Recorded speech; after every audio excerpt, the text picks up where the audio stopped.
Hello and welcome to another Talking To episode. I'm your host Teddy, and today I'm being joined once again by... Hayden. And today we're going to be talking about the TMNT 2003 Season 2 Episode 1, Tales in Space Part 1, Trouble with the Fugitoid. So what do you think about this episode briefly? Briefly, it is very difficult to describe because there is so much that happens in this episode that I'm still trying to process on what actually happened. But to be honest, if I had to describe it briefly, I'd say it's action-packed and absolutely crazy. That's all I can say briefly. Yeah, I'd say that with this episode, I think it does a really great job of just getting you back into the swing of things. Because, I mean, I feel like at the time, it wasn't really much of a big deal because this episode was released like the following week after the season 1 finale. But for us, it's been quite a while, so I'll say it's like a really great episode just to get like pushed like back into the swing of things. Or if they are still continuing on watching it from the last episode, it's just like a really like keeping up the like same pace, same energy. And I do like how they are expanding on like stuff which they set up in the last episode with the Utrons, and expanding upon it a lot more with the different aliens, with the Triceratons, Fugitoid, the Federation. And I feel like there's a lot of stuff which they do really well expand upon stuff, but I do feel like with this episode, this story arc in this season, it really goes to show just how stuff, maybe they could have done things a little bit better. And looking back on this episode, it's annoying because I really want to love it.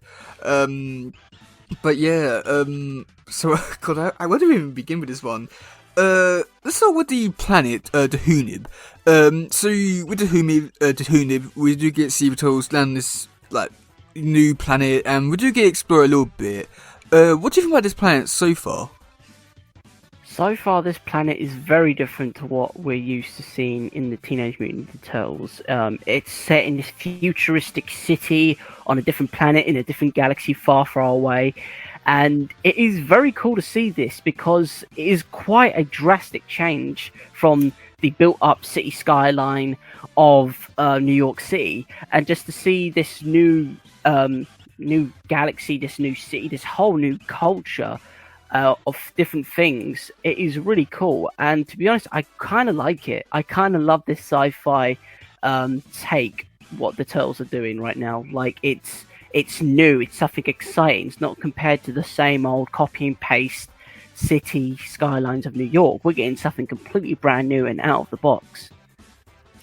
I mean, I would say that I'm quite the opposite, where I do feel like this planet is rather interesting to look at because there's a lot which is very interesting and very unique to this kind of planet. But I feel like because what they did show in this episode, it does feel like they haven't really like done anything really that creative or really fun. Because I want to say it does look, for me, it looks a little bit more like New York, and they haven't really done all too much. This is more, or just like the people who are inhabiting this planet, which makes it feel more alive. Because I don't know, because in this episode we get to see the turtles in the city, but it looks like a more early version of Earth, I want to say.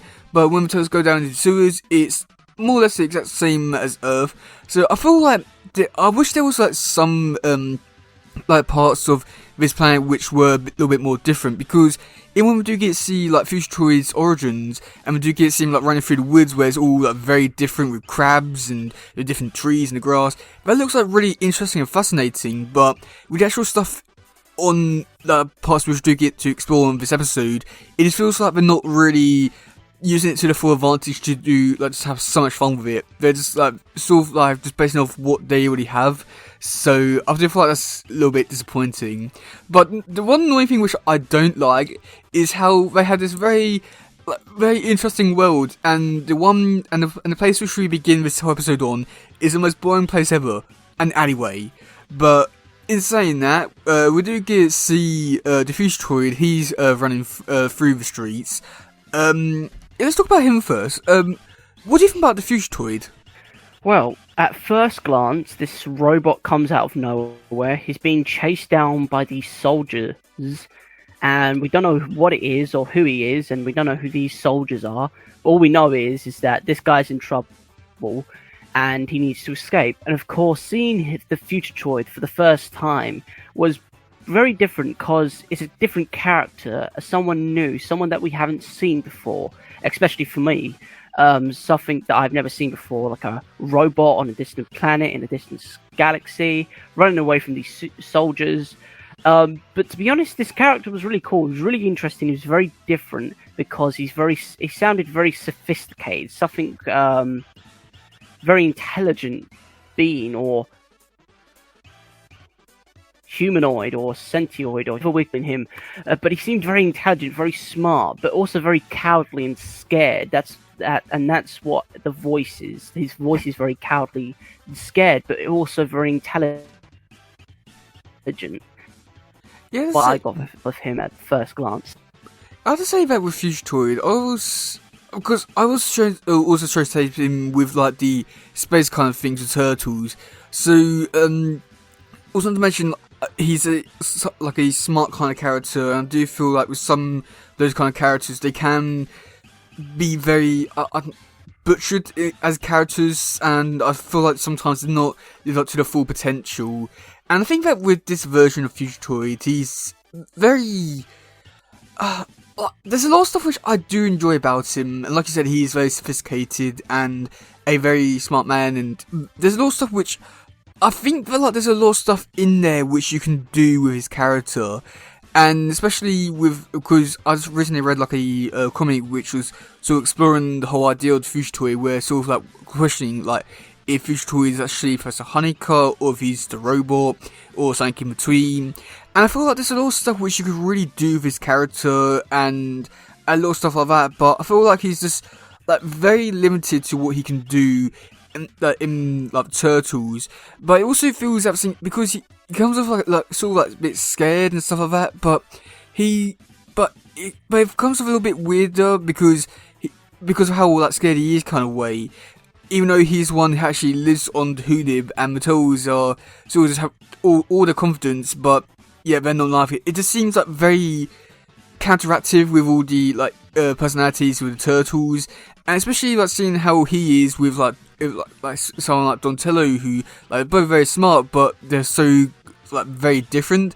I just find it a little bit weird in a way, because I feel like if you thought it could be such an interesting character, but they do so little with him, and it's annoying.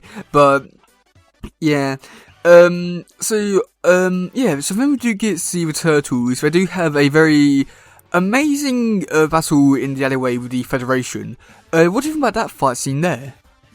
Seeing the Turtles fight the Federation soldiers for the first time, to be honest, it was quite... it was kind of interesting, because for the first time we actually get to see actual firearms, actual guns. Well, I say guns, laser cannons. I don't know what the correct terminology is for the different weapons that they're using, but all I know is that they're guns, and of course I'm going to call them guns because they shoot.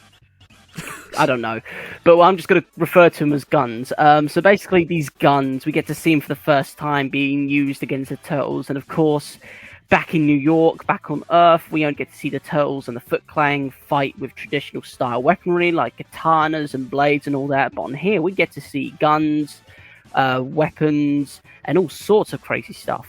Hell, even some tanks. But I digress, that's for later on. But yeah, I thought it was really cool to see the different weapons on the different planet, and to see the guns being absolutely torn to shreds by the Turtles and their archaic weaponry from another planet. Surely, just roll with me here. Surely they would have been gunned down because of the laser weapons. Surely that the weapons would have been too powerful. But I'm guessing the Turtles outskilled the soldiers of the Federation, even though from a different planet and different style of training and combat. It's really interesting to see that the two sides fight, one with weapons and then one with Japanese style weapons from a different planet entirely, and I've just thought that was really cool. I have to say that with the fight scene, I thought I feel like it definitely does pick up the pace of what they was doing in the last episode really well. And I have to say that surprisingly, I feel like this is probably one of the best fights to do in this show. it's just very acrobatic, I want to say, with the turtles just jumping around, and I do like how in this fight scene, compared to like so many others in the show, they do things a lot differently. We do get to see like Raph like throwing his side with his foot. There's a lot of like really interesting fight scenes here where we do get to see turtles do a lot more different things and do them differently here compared to other episodes, which I do feel like this fight scene definitely does stand out a lot more, and was something which I was quite surprised when looking back on this episode. But I would also have to say that there was also like some like really great and amazing shots like near the end of the fight before they ran off, where you get to see the turtles like holding the weapons up to the Federation. I don't know if it was something about the pose or the lighting. There's something about it just made it look more dramatic, and something about this fight scene overall just feel like it had like the budget for this fight scene just went up a lot compared to like so many other fight scenes. But this one was just like really great to see them in like a different situation and use different skills and stuff like that. So let's quickly talk about the Federation, because they have a very drastic plan to destroy the universe, shall we say, with nuclear genocide. Yeah, what do you think about that bit there? Like I said before, this episode was a wild ride of new information, and hearing that the fact that it's taken a very drastic turn from the traditional storyline to going on to a new planet, into a new galaxy with new threats and new friends and threats. This one definitely takes it by storm. Nuclear genocide? Like, hold up, wait a minute. When was this a thing? When was this ever part of the Teenage Mutant Ninja Turtle universe? Like, nuclear genocide with teleportation, deploying nuclear warheads into the bowels of enemy ships, detonating them in cities on different planets, and detonating nuclear warheads within the planet's core, ultimately destroying the entire planet from the inside out. What the hell? Like, how and why? I would never know who would even think of this storyline. But I'm not gonna lie, I kind of dig it. You know, it's very different, very sci-fi, and it's quite out there. But I dig it. I really do. Even though it's absolutely bonkers to think that we're on the first episode and we're somehow talking about nuclear genocide and wiping out billions of life forms in the galaxy, it's kind of cool. Yeah, I'd say that like raising the stakes from just, you know, Turtles wanting to defeat the Shredder and get Mars Splinter back to just full-on genocide is a real big step up. But I do like how they are changing the stakes and all that. As you were speaking there, for some reason it was reminding me a lot of like, Russia and Vladimir Putin and all that. Like, this really seems like the kind of thing he would do, and so yeah, I don't know what to really take this bit here. Yeah, I guess you can kind of say that, but to be honest, this is like very different in a fictional universe, and of course this guy seems a bit more, well, they're both deranged, but still. But yeah, no, I could see where you can relate to that in some way or another. But yeah, no, I think this is more like fictitious in the sense that this guy is very draconian, militaristic, somewhat deranged, and somewhat power hungry to consider the fact that he's going to use this teleportation device from the Future Droid, or Honeycutt, Dr. Honeycutt, sorry, as a weapon of mass destruction. It is, very, very drastic change. Yeah, just a little. But we do get to see the Turtles, they do go down into the sewers, and that's when we do get to see a sort of like a bizarro version of the Turtles, where there are 4 rats and a Master Turtle. What do you think about that scene there? To be honest, I'm so glad you said that, because it's not just me that thinks it. I really thought, oh my gosh, this is so a bizarro type feel right now. It's very much like Freaky Friday, polar opposites of the Turtles and Master Splinter. very much a Bizarro type universe, where you see like a giant lizard or a turtle. I'm not too sure what it was, and then of course you see um, four rats with bandanas on, looking like the turtles. But you think, hold on a minute, that looks like Master Splinter. But then of course they're the turtles as Master Splinter, and then you've got the Master, who is a turtle or an alien or completely different species of alien entirely. It was very much, wow, this is so bizarro. Yeah, I mean, I don't know what to risk. It's a cool, funny gang. I do like how they are using this world to their full advantage with making everything fun. Shame they don't do all the way with everything in this universe or like this world. But one thing which I do find a bit strange is that when there was adapting this season into the video game, it for some reason they expand upon these characters. They became a boss twice in the game, and even had exclusive cutscenes in the game where they are revealed to have met Master Splinter through some multiversal kind of stuff. It's weird, but why have they get expanded upon? It's just like a simple, like just like a 1 minute gag kind of thing, but yet they get expanded upon. It's so stupid. But yeah.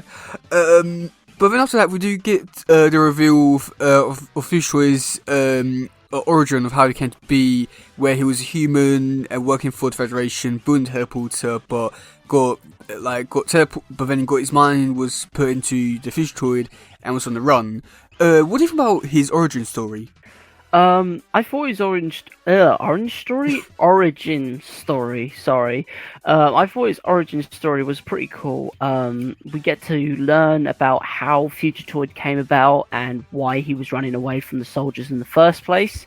And of course, it was pretty cool to see the different side and perspectives and how this character came about. So, going back to my first impression of Future Toyd, we could tell he was very smart, intelligent by the way he spoke, and of course that now leads on to the fact that he was a scientist, and he was very intelligent, and he was working on a device of telekinesis and power through the mind, and of course learning how his mind got transferred into his robot companion was very interesting, because it's completely different to how the world back in Earth would work. And of course, going down these different roads of different science-based methods and physics, like it's very different.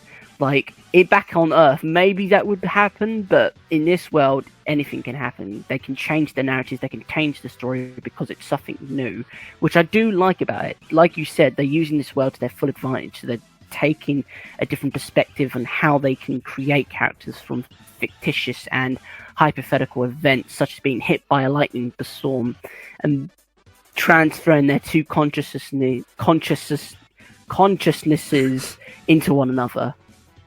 You have to say that with the origin, I do enjoy how very comic book accurate it was to the original comic it was based off of, and yeah, I don't have too much to really say about it. It's just like one of those kind of things.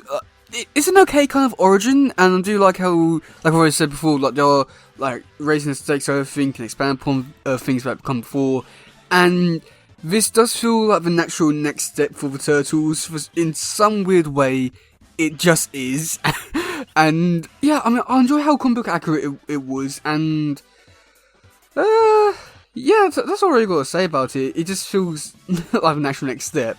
But then after that, we do get to see the Turtles. They do come in contact with the thing that's cleaning the sewers, and that's this big space worm. What do you think about the space worm? Well, this space worm, as you're calling it, to be honest, I wasn't expecting a giant, like, space worm, whatever it is, to come out of the blue and start attacking the turtles. It's just not common for something like that to be in the sewers, especially on Earth. Like, you would never think of that, but in this world they do. Cleans up the sewers, and yeah, it was very different. And to be honest, it was very much reminded me of the fact that, I'm not too sure if you can relate, but do you know the game Mario? And of course, the giant cannibal dogs in Mario. Yes, I want to say vaguely yes. Yeah, it kind of reminded me of that at one point. Like, oh my gosh, this reminds me of one of the cannibal dogs from Mario, in which you have to try and avoid it, you try and dodge it, and it's just munching its way through all the different things. And of course, it just really gave me vibes of the cannibal dogs from Mario. Oh, well, I was quite the opposite. It was giving me, like, Star Wars kind of vibes, and I don't think anything like this has appeared in, like, Star Wars, but it just seems like something that, like, they would, like, have in Star Wars for some reason. I mean, I haven't really seen all too much of Star Wars, but I think you can see where I'm coming from, where it just seems like something that would fit perfectly into Star Wars really well. Yeah, you could say that, to be honest. It kind of, you could say it could relate to the trash compactor scene on the Death Star, where Luke and Han Solo and Princess Leia are all stuck in the trash compactor with this weird alien type creature trying to, like, drag them under, sort of thing. You could relate to that. Yeah. So after that, we do get to see the turtles do go above ground, and we do get to see Mikey goes off to try and get some food, but Raph saves him with a tank. What do you think about that scene there? Well, from the matter of Raphael committing GTA, stealing a tank, I thought that was pretty cool. Seeing Raphael save Mikey from his own stupidity of him stealing food from a stand just to keep himself occupied. But yeah, no, I thought that was really cool. Raphael stealing a tank and just rolling around the city like he's in GTA, just destroying everything in his path and just destroying the whole city as a whole. I thought that was just pretty funny just to see him like roll around in a tank and just try and get away from the Federation. But yeah, no, it was really quite funny, really funny just to see that happen. But to be honest as well, the tanks really reminded me of the movie Tron. I'm not too sure if you've seen the Tron series at all, but really did remind me of the Tron. Okay. Yeah, I mean, with the Mikey stuff, I mean, that's just typical Mikey kind of stuff, and I don't know, after watching the 2012 show, it does seem weird for Mikey to be doing it. I mean, I would have to say this because, like, I haven't watched this episode all too much, and season 2, 3, 5 were the ones which I watched less as a kid, so I'd say, like, stuff like this, where even though it does fit Mikey really well for, like, this version, it's just Mikey overall, it does seem weird just because I haven't seen too much of this episode, or I haven't seen this episode too often, so it just seemed like weird to see Mikey have his elements and just be a little bit more like 2012, but like, I don't hate it, it just seems a little bit weird, but yeah. But with the rap kind of things, like, one thing that like really stood out for me was the person who was driving the tank originally. He was voiced by the person who plays Leonardo, and the person who voiced Leonardo, he's a very talented person, and he's done multiple voices on the show, and some of them they do sound like very differently, such as like his voice for Parker in the episode Monster Hunter, where it doesn't sound like Leonardo whatsoever, but like, with his voice here, it was just his normal Leonardo voice, but it sounds a little bit angry, and it was it was very off-putting because all you can hear is Leo, but yeah.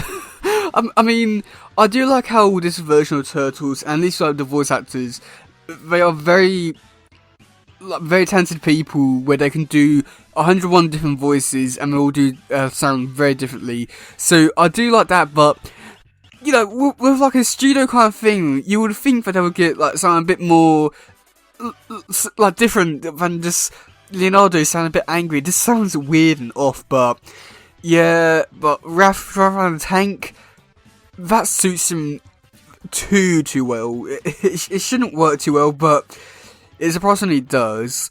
But that's when we do get to see a tank battle with the turtles, driving around the city in a tank and shooting other tanks and stuff like that. What do you think about that fight scene there? Like I said, GTA. Raphael commits GTA and goes out and gets 5 stars, and everyone's after him. The police are after him, the military's after him, the government's after him. I mean, literally, it's something straight out of GTA. Yeah, that actually sums He all up got too the well. 5 stars, all right. Oh yeah, definitely. The GTA reference, that sums up far too well. I can't believe we're relating Tolls to GTA now. That's a whole new level, I want to say. Yeah, you know what? I've got no words for that. That's best way to describe it. Okay, last scene, which I feel like you probably got a few words to talk about. We do get to see the girl person. I can't remember her name. She goes into a dark alley and meets up with someone to give them information about the Federation, and it is one of the Triceraton. What do you think about the Triceraton so far, just by the appearance alone? When I first saw the Triceraton, I was thinking, oh my god, the dinosaurs are back. That is literally the first thing that popped into my head, saying, my god, the dinosaurs are back. But yeah, no, seeing the Triceraton for the first time was a bit perplexing and a bit like out of this world, as if already the things are already out of this world. But to be honest, the Triceraton just kind of like, whoa, what is this? Who's this guy? Why is he a dinosaur? Why is he a Triceratops? And why does he want information about the teleportation device? And why is he bribing and doing all these other things? Like, what is going on? Yeah, would you trust Triceratops? I mean, I feel like I don't know how to really best describe it, because he like they're like the kind of characters which I've seen a lot as a kid, so I don't know what to really say about them other than just they're there, they look kind of cool.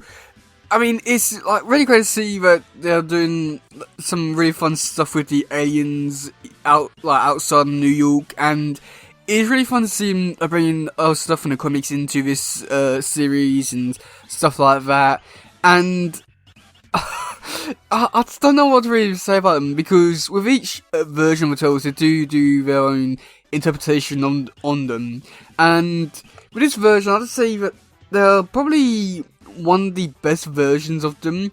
It's just a shame that they don't really do too much with them, because I'd say that like the Triceratons really sums up my whole problem with this, like all stuff with like space, with like what Turtles do, where even though they have more or less like the whole universe to explore, they don't really explore all too much.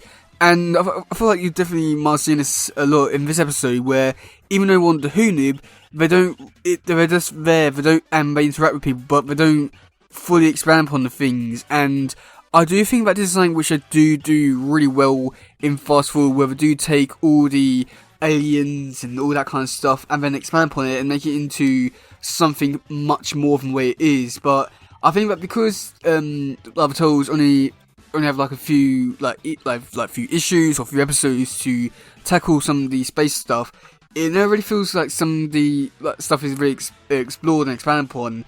And the Triceratons, they're such an amazing group of characters, and very unique looking, and very like cool, and very just fun to be as a toy and all that. But yet they just don't really feel like they're fully expanded upon. It's so annoying, but yeah. Okay. Either way, yeah. What do you think about this episode overall? Well, overall, I thought it's action-packed, it's absolutely out of this world, it's crazy and absolutely mental. We've got so many different references, we've got Bizarro references, we've got GTA references going on in here. I thought it was such a great episode to kickstart this new part of our series off. Really well good, but still very confused on the matter of the fact with everything that's going on. But to be honest, that's what we're here. We're here to like go through it all.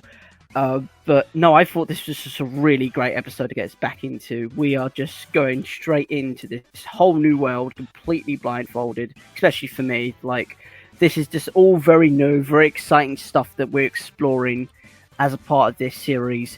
But yeah, no, I thought this was a really good series. I mean, really good start to the series and a really good episode all in all. Yeah, let's say that this is like a. I'm very conflicted on this one, because I do think that this is like a really great episode to really get like back into the swing of things with the season, the series, and like definitely like bumping up the stakes with genocide and expand upon some of the stuff which did get to see in last episode. But I just think that overall this whole story arc is just very boring. It's I think the best way of describing it is the Notes from the Underground story arc, where it starts off pretty decent, but as you go along, it just becomes boring. I think that's the best way to describe it. And I don't want to shape your opinion just yet on the story arc overall, but I might as well say it now. But I mean, even with the season, I'd say that it's a decent start to this season, but I feel like it's a letdown, I'd say. But I'm looking forward to revisiting some of the stuff in a new light. But so far, it has changed my opinion quite a bit, and I do enjoy it a bit more. But I guess we'll wait and see, because I really want to like these episodes.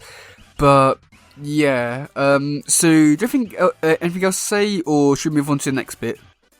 To be honest, I think I managed to get all the information down.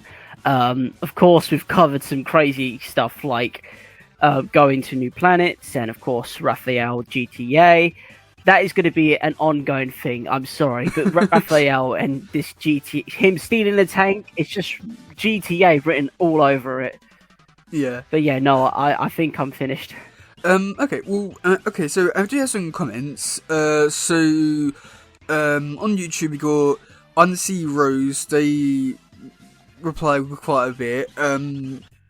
Okay, so they said, I really like this episode and the entire Tales in Space storyline, because I love seeing the guys maturing when they suddenly found themselves without their mentor. It was subtle, but that part of what made me love it so... It was subtle, but that is part of what made me love it so well. You could really see Leonardo Dotto, especially growing up, to meet the challenge of being stranded on an alien planet without any sort of parental figure. When you think about it, the first episode showed them being a bit chaotic and confused. They are all sort of trying to do their own thing, but they very quickly realise that they are going to have to function better if they want to survive and help Dr. Honeycutt. It's very interesting to see how they improvise their teamwork and grew up just a little during this particular story arc. They even find particular use for Mikey's silliness, and we see some of what they learned brought into play over and over again throughout the rest of the series. I felt like that bit of character development was very well done. Did you notice that little development there or not? Yeah, I think that is a good statement to put forward. There was a bit of this like different where they had to grow up and they had to adapt to their surroundings very quickly. Might I add, because they're on a different planet, different world. But to be honest, I didn't really see it that much until you've brought it up. But hopefully we get to see this a lot more in future episodes when they're exploring and they understand the situation that they're in. But I do see it very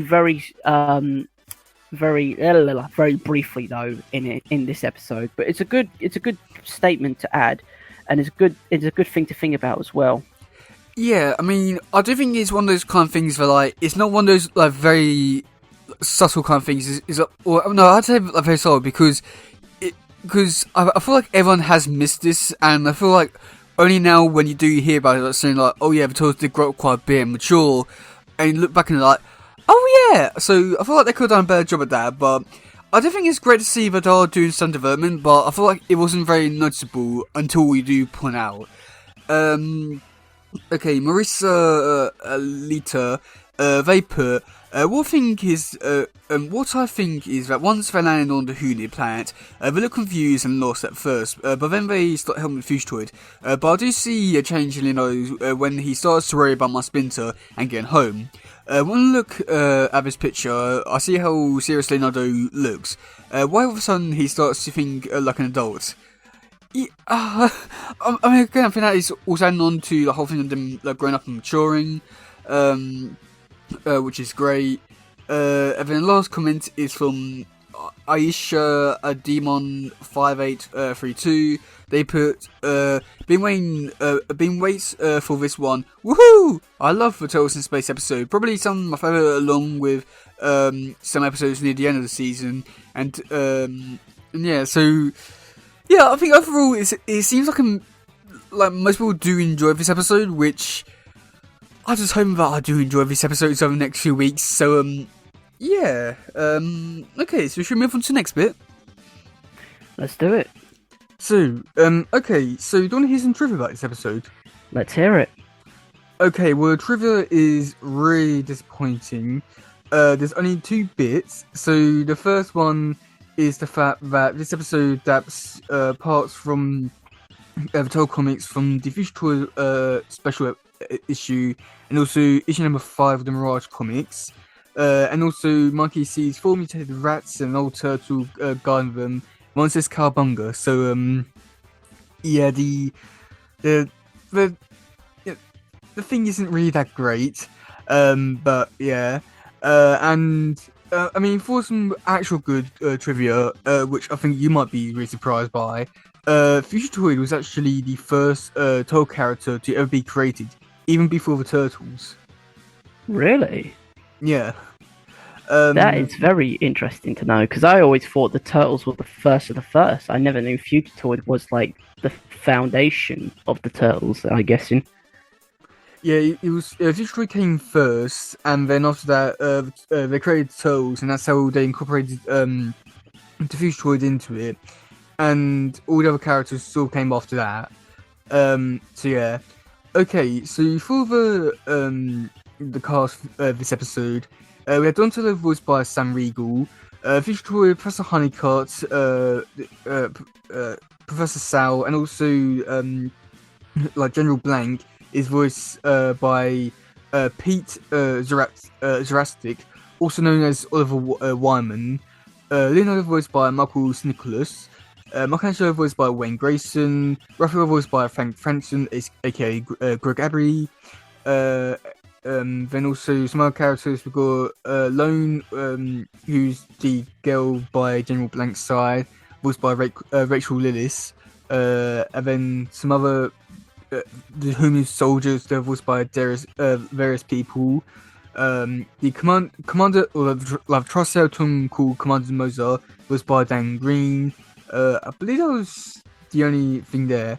So in terms of actual people we're going to be looking at, so for this one, I thought will be, because we'll be looking at the Fugitoid shortly, but because he's in quite a few episodes, we can more or less hold off a little bit on him. So I thought we could take a look at Rachel Lillis, who I thought you've definitely seen her in a lot of stuff. I feel like you'll know her from Pokemon as Misty. No way, really? Yeah. I thought I'd heard a bit of Misty in her, but to be honest, I was thinking, no, it couldn't be Misty. Like, I didn't want to like say it and then get it wrong, of course. But no, that's well cool. That's nice. That's really cool because Misty. Well, of course, we all know Misty. She's from Pokemon Go. She's the character of Misty, and that's well cool. Honestly, I haven't heard about Pokemon in ages, and to hear her voice after so long is thinking like, oh my gosh, that's Misty. Like, you could definitely tell. Once you say it, now I can definitely see it. But yeah, I mean, to be honest, she's been in stuff, like a lot of stuff, but I don't think it's stuff which we have seen, so I don't think there's any point really just going through it because, well, yeah, I mean, I don't really know where to really begin with it, just because she's done like loads of anime, kids shows, stuff which we have definitely seen before. Yeah, so, and did anything else to say about the Rachel Lillis stuff, or are you all done with that bit there? To be honest, I'm pretty much think we're done with that side of things. It's interesting to know that she's in it, but like you said, of course, she's been in a lot of things that we do know and we might have seen, and all that side of things. But no, I think I'm satisfied that the fact that there are some cool characters going to be in this series and in this whole universe in general. So I think I'm satisfied. Okay. So let's talk about next episode. And this is always your fun part. So next episode is called Tales in Space Part 2: Trouble with the Triceratons. So what do you think is going to happen in that episode? Well, I think the turtles are going to get in trouble again. No surprise there. And I think they're going to be dealing with the Triceratons, or that giant dinosaur we saw before the episode cut to black. So I think we're going to be dealing with them. However, I'm not too sure how it's going to play out because it's all new territory, to be honest, with myself. So it's going to be very interesting. I think there's going to be a massive fight. There's going to be a massive showdown. I think there's going to be like weapons of like lasers getting involved. And I think it's going to be a massive showdown. Okay. Now next part, which I know that you love so much. Who do you think is going to be doing the introduction to the episode? Oh, okay. Right. Oh God, I gotta think about this. I think it might be. I want to say Raphael for some reason. I'm feeling more Raphael more than ever. But to be honest, I'm thinking because it's such a tech world, Donnie would be very excited to be in it because one, it's Donnie and he's an absolute nerd for this sort of stuff. So, you know what? I'm going to say Donnie. It's Mikey. Okay. Yep.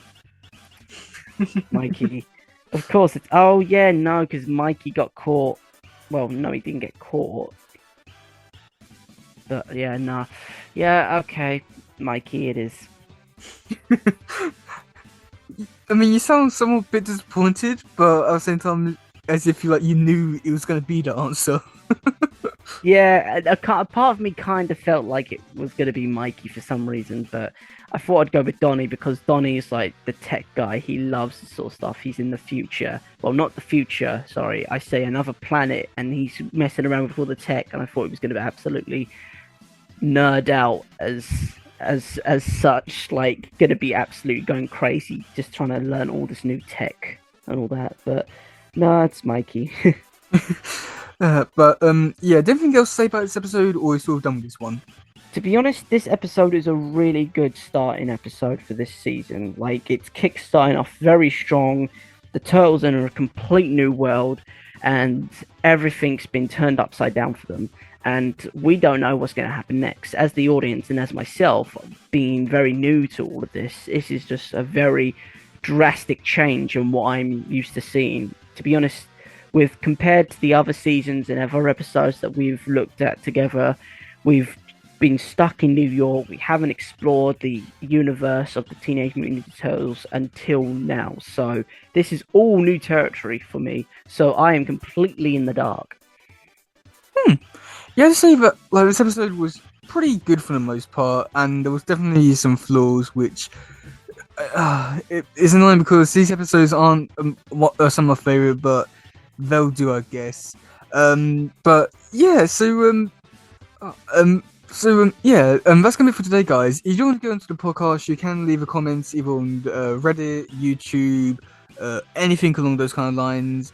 And yeah, I've been your host Teddy, and I've been Hayden, and we'll see you soon. Goodbye, yo, bye. Bye.